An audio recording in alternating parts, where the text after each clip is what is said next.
Hello, welcome. Happy Friday night. We're going to have a quick, short little stream. I'm doing these little shorter streams. What do you think about the short live streams? And this was somebody had suggested last night when I was doing my favorite, or just some like classic Disney animated. And they're like, why not do a classic Disney non-animated? I was like, well, that's a good idea.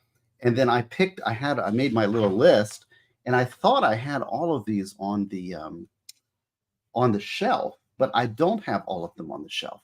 So what we'll do is I'll hold up some of the ones I have, and then we'll just talk. And this is just a talk.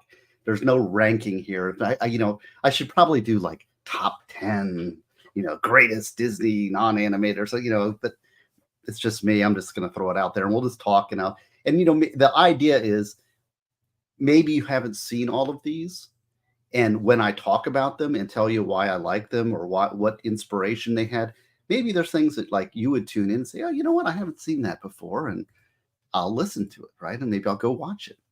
And I will say one thing I did is I cut off and I said, okay, I'm going to do, because this is children, this is childhood stuff. And I cut it off at 1985 because woke Disney is out. And after 85, I graduated high school in 85. I wasn't watching many Disney movies, so I kind of went back. So are we on Rumble? Are Rumblers here? Are you guys here? I don't know. Something went on with my Rumble channel. I think I've got it, but I don't know. Maybe everybody's partying on Friday night. After we're done, and this is going to be a quick little stream, I'm going to put you over on the experts having a Halloween party, so you can go over there and say hello and do a raid. Oh, and check this out. Notice anything in the background here? Look at that. See that? All right, who's here with me tonight? Gene XO, Otto, and Lily, and Ambic, and Catherine K. All the good folks are here. So, and of course, thank you to the replay folks that catch me on the replay. I know it's a Friday night on a Halloween. Everybody's out partying and trick-or-treating. So, watch it back. This is not going to age because it's all old movies anyway. Yeah, I know it's Halloween, and this is kids and parents. But check it out. You guys, the first one to see the Brucey poster. How cool is that? So it's at the printer. I'll have the copy in hand by next week, and then I approve the first copy, assuming it's right, and then the full books come in. So now go out and order that Brucey book now. That's the point here. Now is the time. Enough talk. If you haven't gotten it, get it. It's only available SteveGosney.com. All right, so 1985 and before. That's the rules. Non-animated, or like it's not going to be fully animated. There might be a little animation here. And we're just going to talk about some movies that, a lot of people that watch this too are younger and haven't even heard of these movies. And so maybe there's some things that, they've got kids, or they're generation millennials and they have younger kids and they're looking for wholesome movies that aren't whacked out, right? So I'm going to give these suggestions. We'll talk about them. May not be everybody's cup of tea. I'm a Gen Xer. It may be very generational. I don't know. And the first one is one that I loved, and I don't have it. And actually, the funny thing is the ones I don't have, I've already ordered them on DVD because I have everything. The thing is that nowadays I actually do stream movies occasionally. And some of these I'm chosen we're going to talk about are ones that when I watched them with my son, we streamed them. And so I don't have a copy. I have rectified that. I ordered a bunch of them today. And so I was listing them out. And I'm like, where's that movie? I don't have that. Why not? And that goes for choice number one. Choice number one is called Splash from 1984. 1984. So we're going to go newest to oldest, all right? So Splash is Tom Hanks in his kind of comedic role, not his Saving Private Ryan role, right? His more comedic side when he was earlier, younger. And Daryl Hannah. Daryl Hannah was in Blade Runner. If you remember, she was Pris in Blade Runner. I love Blade Runner. And Daryl Hannah was a beautiful woman back in the day, and she plays a mermaid, and he falls in love with this mermaid. It's a silly, kind of romantic comedy, gentle, sweet, romantic, wholesome, fun. So Splash, yes, Splash is Disney. So it was actually the first Touchstone movie. Touchstone was a subsidiary of Disney that lost a whole bunch of money. Only lasted a little bit, but they were trying to make non-G-rated movies, and so they made PG. And in fact, the next selection is 1979. I think this was the first PG movie that Disney ever did. And this is not for everyone. Again, we're going to talk about these movies. I don't know. How did I title this? How did I title this stream? Classic non-animated Disney movies, right? Must see classic non-animated Disney movies, right? So that's the way we're titling this one. So we're going to talk about it. And these are ones that, I don't know, must. If what I talk and you don't like it, and you don't like what I'm saying, then Fast Group, good to see you. How are you doing? So, ready? Next one. Okay, the next one is a movie that was 79, and this was, I thought, really cool when I was a kid. First PG-rated movie that Disney did, and it's actually quite dark, and serious, and a little bit frightening. And I'm not joking. When I'm a little kid, this movie kind of scared me, and it's called The Black Hole. Now, Jeff of Legal Vices, next Friday night, we're going to have I don't know how long, it's going to be a huge drinking party, Brucey release party, all right, over on Jeff of Legal Vices stream. And he loves The Black Hole. I know Jeff. He loves The Black Hole. And it's got Maximilian Schell, Anthony Perkins, Joseph Bottoms, Yvette Mimieux, and Ernest Borgnine. And it's kind of like Disney's trying to be Star Wars. Remember, it was 79. So everybody was following the Star Wars craze, and they're trying to do black holes. And there's some frightening scenes in here. It's kind of dark and kind of evil. And it's about this. They stumble upon this spaceship that's on the edge of the black hole. And there's this crazy mad scientist in there. And it's kind of like, look at the imagery there. It's kind of scary, right? When I was a kid, this movie kind of freaked me out. But I was into it because I was into sci-fi. Now it's I think that the animations are pretty cool.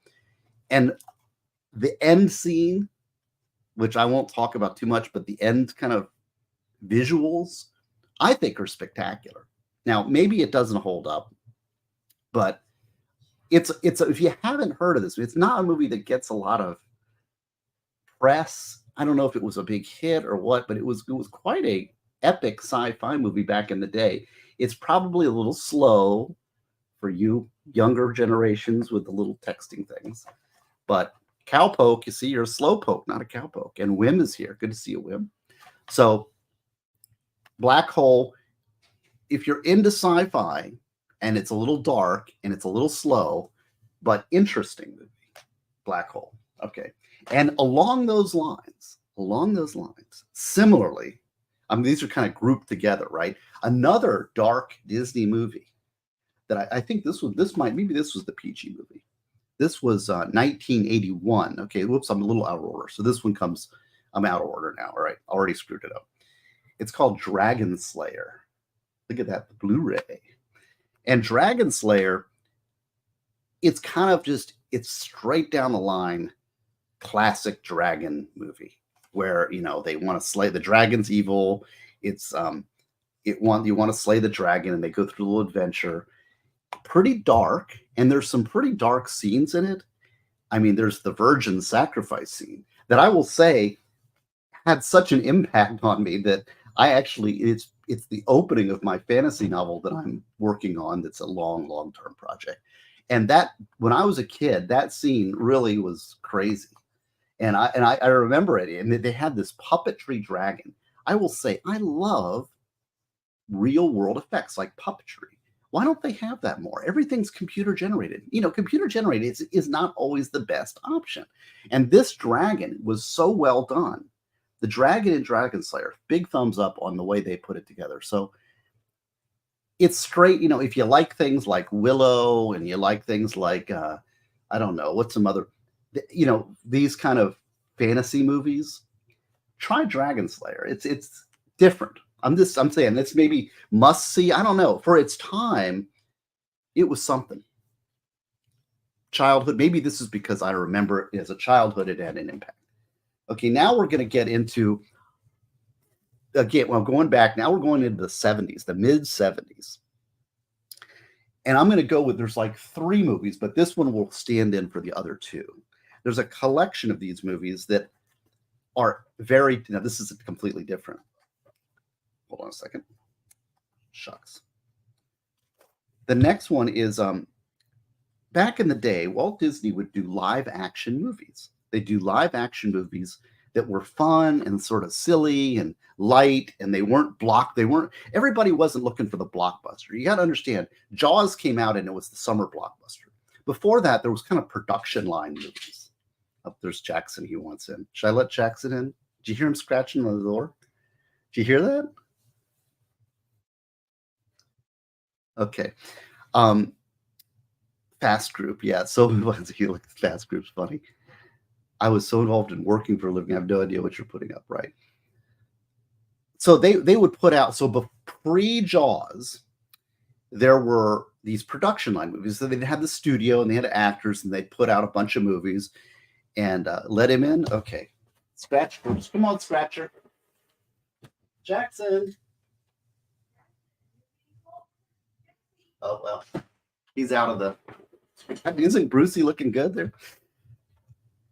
He'll come back. Maybe if we get a Rumble rant, we can, or a super chat. Oh, I hear him coming back.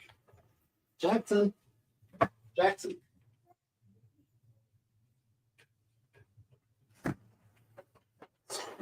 Difficult talk. Yeah, maybe 3/4. Like, oh, there he is. Jackson, come on. Look. Treats his favorite Power Bites. Want to see Jackson? All right. So back in the day, pre-Jaws, there was a production. It was just the studio productions, and they'd spend $10 million on a movie, and they'd make $15 million, and they'd say big success, right? We made $5 million, and that's the way there were so many movies that were done like that, and they'd have kind of catalog actors, and they would star in a bunch of movies, bunch of Disney movies, and this is one of them. And there's a guy named Donn, and he was a comedic actor, along with a guy named Tim Conway, who are great comedic actors that kind of have been kind of, I don't know if the younger generations really fully appreciate how great these guys were, and they're funny. They're just funny, light movie, simple, and they were in this thing. This is called the Apple Dumpling Gang. There's Donn right here. And this is Tim Conway right here. And these guys were great. Now, there's a set of 3 movies here. There's the Apple Dumpling Gang. There's the Apple Dumpling Gang Rides Again. And there's Hot Lead and Cold Feet. All right. So this will stand in for all 3 of those movies. The Apple Dumpling, this is 1975. Hot Lead and Cold Feet also stars Donn. Oops, that's Donn. And that's Hot Lead and Cold Feet, 78. Apple Dumpling Gang Rides Again, 79. But these were just fun movies. And if you haven't seen them and you got a kid, you want to watch something silly about like kind of a Western with these crazy comedic characters, lightweight, not anything deep, just fun. Why not? It's a good movie. So I'm going to check out Apple Dumpling Gang. And if you like it, you can get the other 2 and check them out. Donn was the people remember him from the Andy Griffith Show. He was what's his name? What was the it's the sheriff or the deputy, the sheriff's deputy. And Donn Knotts, Barney Fife, right. Otto got it. Hey, Jacob Castro and Scott the engineer. Yes. So highly recommended. So those 3 movies, I've kind of a collection, and I think they've kind of gotten forgotten because we're all used to big blockbusters.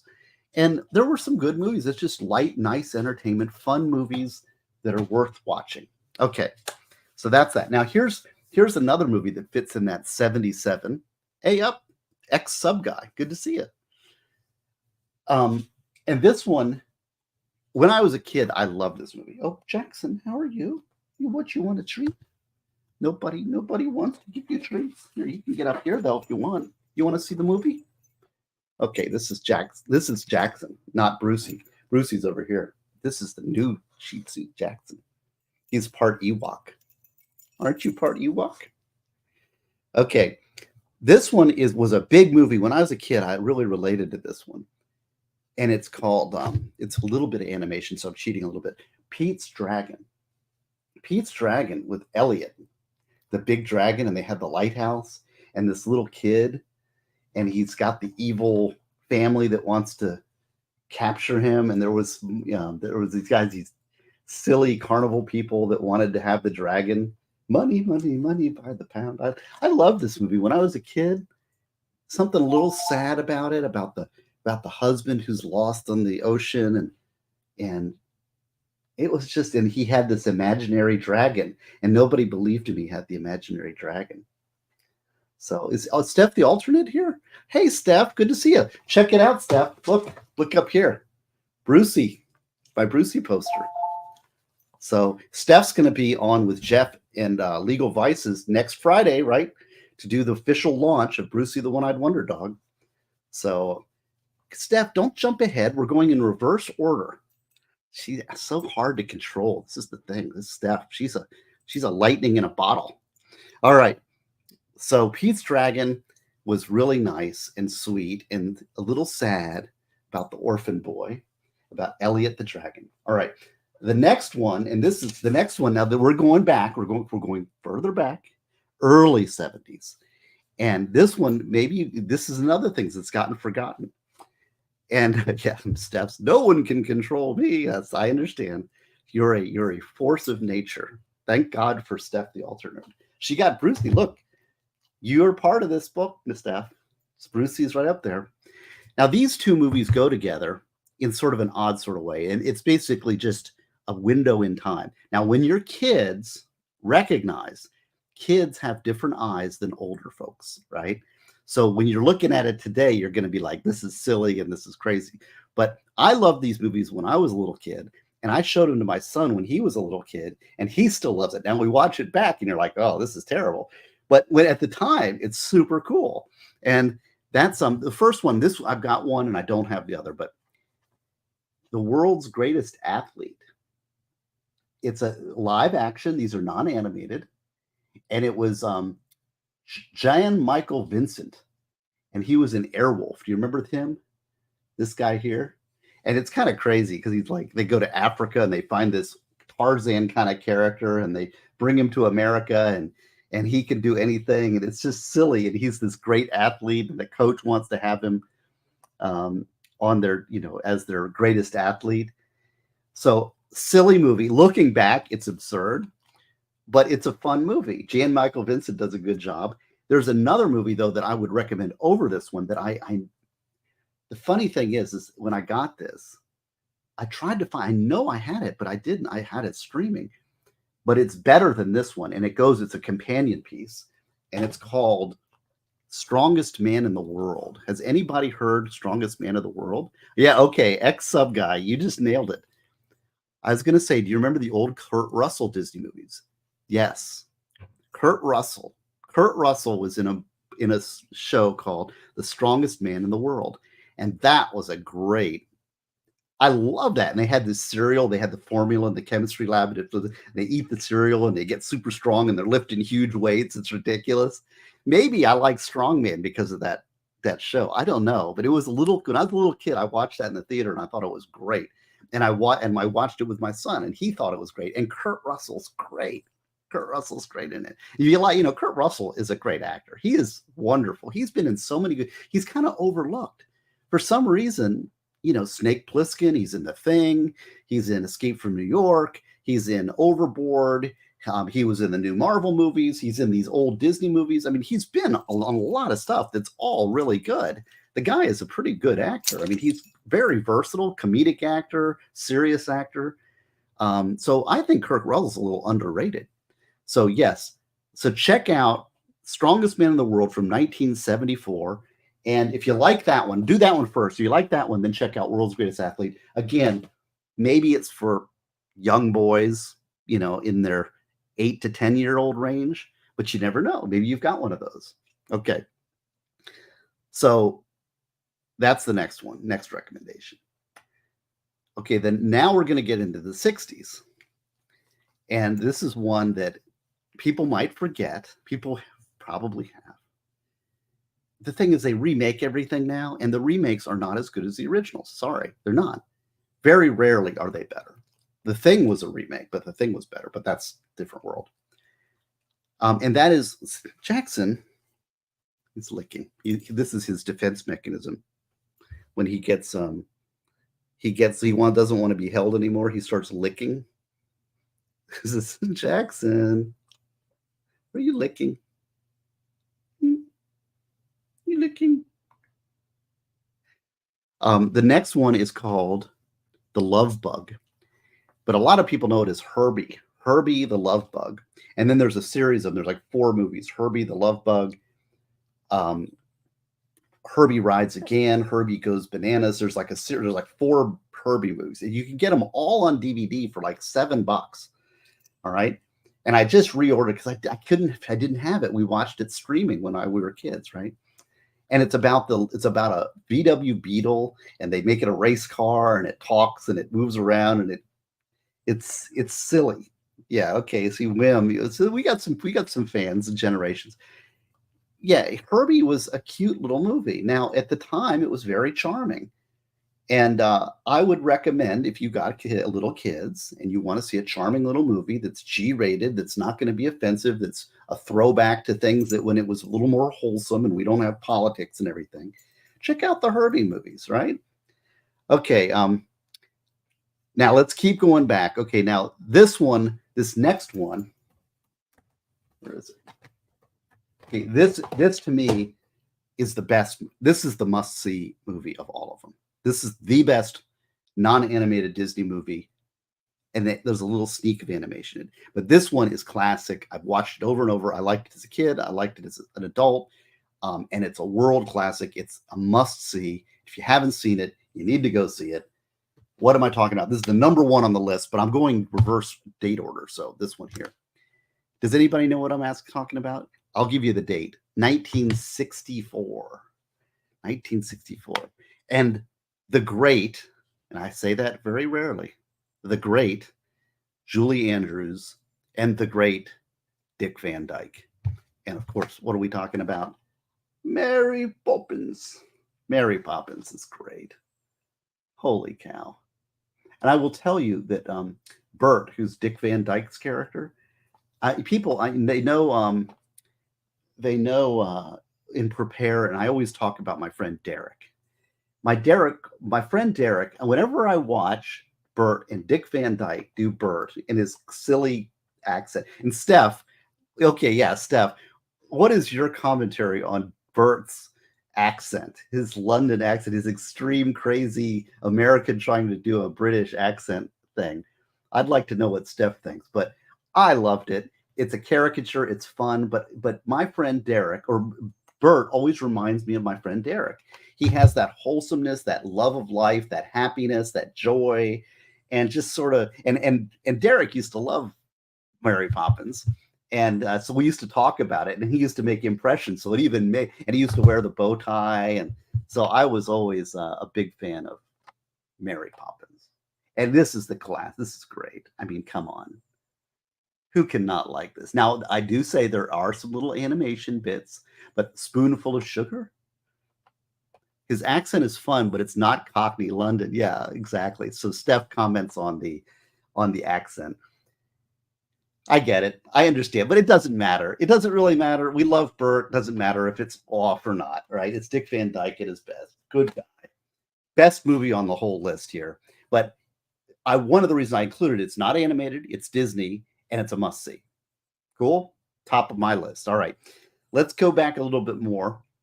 We'll go back to 1961 and 1963. And that is The Absent-Minded Professor and Son of Flubber. Have you guys seen this? And I will say this is one that I did not watch.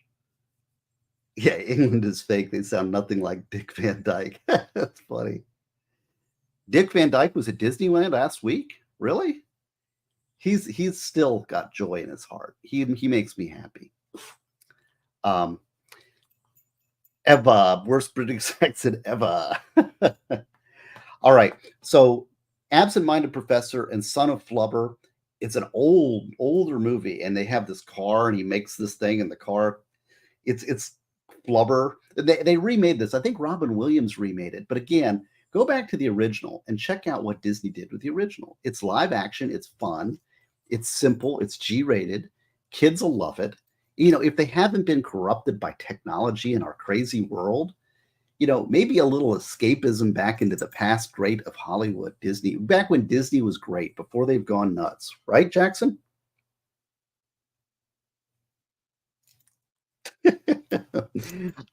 So those were really good.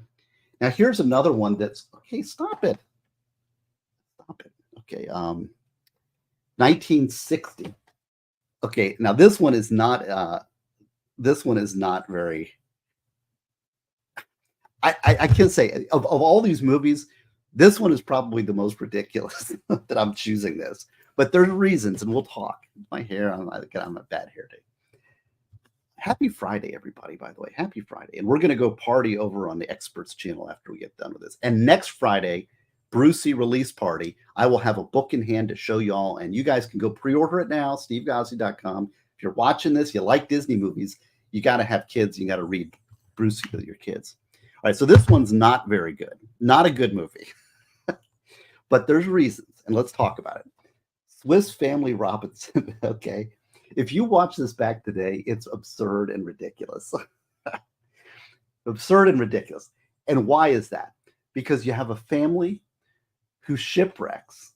But you know what? It's okay, because we're going to build this whole tree house, and we're going to ride ostriches and race them. And, the world is good anyway. It's kind of the hell it ain't good. Whim upset with me. Okay, but let's fight. What do you think? Smell good? No.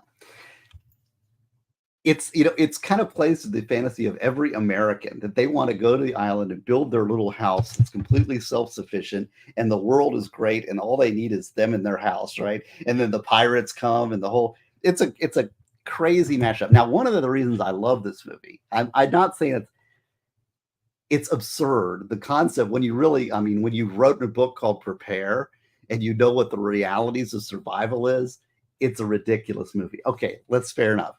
Suspend reality. Let's assume we can go to an island and build a big tree fort and make it happy and everything works and it's wonderful. Assume all that's great. The other thing is, if you've been to Disney World, you go to the Swift Family Robinson treehouse. When I was a kid, we went to Disney World and you went on that treehouse. That was one of my favorite things. Now, it's not even a ride. It's a thing you walk around the treehouse, but you get to see where the Swift Family Robinson, like there's the thing and there's they got your own bedroom. And I always thought, man, I'd love to have a bedroom up in the treehouse. That would be so cool. Can I just come in here and live in the tree? So that was when I was a kid. This movie really played to my fantasy because of the connection to the Disney. Hating on Swiss Family Robinson as a kid that inspired so many tree forts. And I had a tree fort. We built a tree fort in front of my house. In fact, I have a book in the head that's to be written, and it's called The Fort. And it's about the series of forts my brother and I built, mostly my brother, but I was part of it, in our neighborhood. And we went from fort to fort. So this is just ones that impacted me, because like Davy Crockett, I know a lot of people, but I didn't watch much Davy Crockett, so I can't really say that. So the other thing that I love about it, of course, so number one is I like the movie. I love the fantasy of it, the escapism, the isolation, the fact you can escape the world. And then the other part about it is the tree fort at Walt Disney World.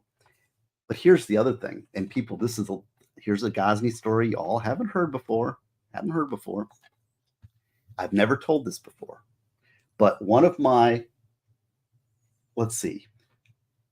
goes way back. One of our old family friends that introduced my mom and dad. So because of this man, his name was Joe Scotty. Because of him, I am born. All right. He introduced my mom and dad and got them together. So thank you, Joe Scotty. God bless. He was quite an interesting character. He was a circus strongman. He was a little short Italian guy. And I remember he had these biceps, and he do this bicep, and it would be like this ball, almost like a baseball, which is boom, pop out of his bicep. He was a circus strongman from back in the day, but he was a little short Italian guy. He was also an iron worker who did some crazy stuff as a guy. Like in the 20s, he was a hobo and he rode the rails as a hobo. And when he said he could always get a sandwich, so he'd say, "Do you want me to clean this area up or whatever?" And he'd go to a restaurant and say during the Great Depression and clean up or work or whatever you need to do so that he could get some food. And so he knew how to work. He was honest and dependable and hardworking, and he was a guy that could always get a sandwich, right? And he was always my life. He was a great guy. I have a picture of him around here somewhere. I should show you a picture. Anyway, friend for when I was a little kid, he was always a big fan of mine, always a nice guy, Joe Scotty. And he was an iron worker also. I'll tell you one crazy story about Joe Scotty. This is a complete diversion, but he helped build the vehicle assembly building at Kennedy Space Center. You know, the big rocket assembly building. He helped build that. When he was helping put the steel up there. He saw that there was a cable that ran from the top of the VAB all the way to the ground, a steel cable. So he thought about that, and he said, "You know what I'm going to do?" He got a chain and a towel, and he wrapped it around the thing and slid from the top of the VA building down, like on this chain all the way to the ground. And he also helped build the treehouse at Walt Disney World, the Swiss Family Robinson treehouse. See, it all comes back. The stories have an ending. They have a resolution. So that's pretty cool. All right. Yeah, the Witch Mountain movies, I thought about including that, but they're really not that good. But the Escape from Witch Mountain movies, I thought about. I did do some deletions. I deleted Tron. There was a few that I took out, but these are ones that these have appeal to me. All right. Swiss Family Robinson, enough talk. Yeah, it was crazy. That guy was nuts.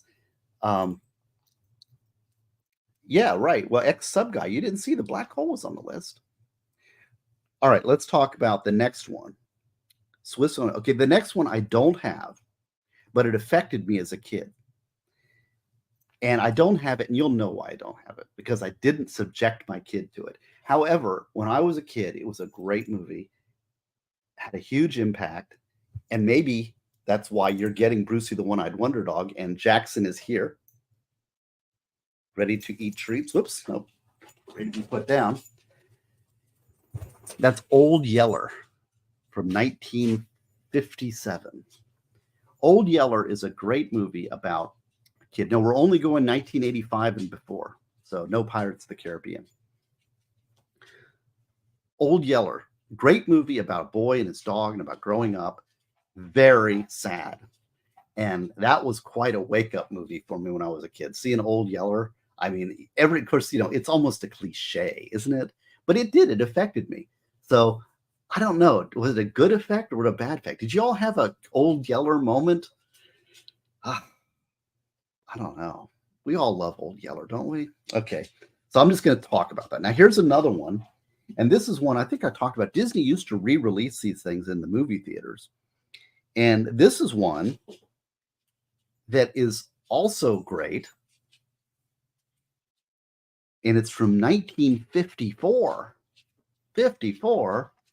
It's called 20,000 Leagues Under the Sea. And this movie, Kirk Douglas, Peter Lorre, James Mason. I mean, look at the young Kirk Douglas here. Spartacus, and of course, Kirk Douglas. What a family, right? What a family of actors. 20,000 Leagues Under the Sea. This movie was great. And in the theater, and that shot when the submarine goes and rams the ships and it's going through the wake and there's that ocean, that was so cool. That submarine was cool, wasn't it? The whole thing about the underwater, and they farmed the kelp and the guy and Captain Nemo and then of course the crazy fight with the octopus. Wonderful stuff. Now they had, for the longest time at Walt Disney World, they had a 20,000 Leagues Under the Sea ride. It's now been replaced. And I can't argue with that. But the submarines were cool because you'd go there and you'd see the submarines. I mean, as a kid, these things are magical. So I know it may seem dated to these kids now, But this was a good movie. Check it out, from 1954. All right, so we got one more, and then we're going to jump over to the expert stream. And I'm going to include this one because it's 1946. We got to include it. It's live action mixed with some cartoon. The animation is really the better part of this movie. But I'm including it because Disney has gone woke and I want to spite them. And that's Song of the South. Song of the South is an excellent movie. I'll tell you, Uncle Remus, people make fun of Uncle Remus, but I loved Uncle Remus. Uncle Remus was the conscience of the movie.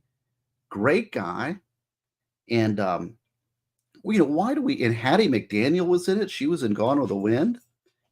Why do we diss these old movies? It's like, oh, well, he's happy. He's a happy black man living in the South. Oh, we can't have that. Nobody was happy in the South. And I mean, and Uncle Remus, to me, he's the hero of the movie, isn't it? I mean, the old woman, the mom, she's not very nice. There's some not nice people in here, right? And the little kids are just being little kids, just loving each other. It's a cute movie. Of course, it's gotten banned by Disney, but look, you can't take away my DVD, Disney. Ha ha. That's why I buy them on DVD. So, sorry, getting a little political. Huh. Okay. Old Yeller. Never cried so hard in my life. My dad recommended it to his kids in the theater and dropped us off. Disney must be safe. I was hysterical when he picked us up. I know. Everybody has their Old Yeller moment. And I'm part of it. And this is the thing. I think a lot of these Disney movies, they're not all. There's some serious topics in these things. I mean, like I could include Bambi in the animated features we did the other night. Well, no, what do you mean no, Steve? Catherine Kay? What do you mean no? No what? So Brucey is not all happy. I mean, he's on the street, he's alone, and he's shivering, and he's cold, and he's got a bad eye, and it hurts, and he's scared. He's in the pound, and all the dogs are barking at him, and there's some frightening. But when you're a kid, there's some frightening things, right? And kids deal with that, and they have to have a way to relate to the world and the emotions they're feeling and the world that's around them. They're dealing with these things like death of a pet. Yeah, the Yearling, that was one other one that was affected. I didn't do the Yearling. The Yearling was filmed and actually is a real kind of a true story that existed right here in Ocala National Forest. I've actually visited the set of the Yearling that was out there in the woods, and the site of the family that lived out there is out in the woods in Ocala National Forest. You can go and walk the trail. We did that when we took Stevie out there, and the Yearling is a good book too. So that's my, again, these are just me. They're not top 10. They're not the best. They're not this. Mary Poppins is the best. Okay, we can just say that. But the rest of them are just movies that maybe people have forgotten about. And if you've got kids, maybe you ought to pick these up and watch them and back to a simpler time, one where they're just making good movies and having a little light fun and not so everything has to have, the right characters, and they have to be the right colors and flavors, and, and they lose the plot, and it has to be all this computer animation and all this stuff. I'm like, there was a time when they just made movies just for entertainment, and maybe there'd be a little light lesson in there. And isn't that the time? Wholesome movies, right, Gene XO? You got it. No Treasure Island. I can say I don't remember Treasure Island, and maybe I just missed that one. So you guys, you can talk amongst yourselves. I'm not preventing, if you're watching this on replay, feel free to yell at me about all the ones that I missed. I'm talking about the ones that I remember as a kid that had an impact for whatever reason, and that I've shown, or I've taken that and it's kind of had an impact on me that I think that people may have forgotten about now, especially with all the remakes. Everybody's remaking all these movies. Well, I'll tell you what, Disney, why don't you remake Song of the South? We'll see. Maybe someday we will awaken from our slumber of stupidity. In the meantime, go to stevegosney.com. Go get Brucey. Now's the time. Get it pre-order, because when I order the lot of books, that's the one that I'm guaranteeing the hardcover, 8.5 by 11 fold out hardcover, 100-pound stock with gloss color is going to be the best you can possibly get. It will be the best looking and the best book you will ever have, with a Christian theme, beautiful illustrations. Did you all see? You saw that? Did I show you the Did I show you the cover? Maybe I need to show you the cover. I didn't show the cover last time. Okay, so let's do that, and then we'll go over to the experts. What do you say? Yeah, maybe one more.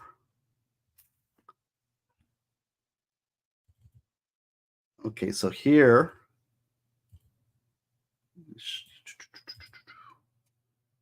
present, share screen, window. So here's the cover. You see that? Wait, hold on a second. I can never tell if I don't. Yeah, can you see the cover there? So that's Brucey the One-Eyed Wonder Dog. That's the cover. And then I will bring up, here's the back cover. Let's see if you can see that. Oh, I can't see it. Present. Yes, Jackson, I hear you. We're going soon. There we go. There's the back cover. You see that? So it says, every dog has a story. Brucey found himself alone on the street. His eye hurt. Who would help? Brucey must find his way through darkness and fear. He wonders if his disability would make him unwanted. But through the love of a family, he finds that even though he is imperfect, he has a purpose. This is the story of Brucey, the One-Eyed Wonder Dog. So that's the back cover. Hey, pretty cool, huh? So go get Brucey, and you guys have a good night. Thanks for showing up. Feel free to put in the comments section of either YouTube or Rumble all the movies that I missed that you should also recommend that are similar theme, because these movies shouldn't be forgotten, because Disney used to be a great company, and you used to look forward to, when they released a movie like that, you went and saw it because you knew it was wholesome and good. All right. God bless y'all. Have a good Friday.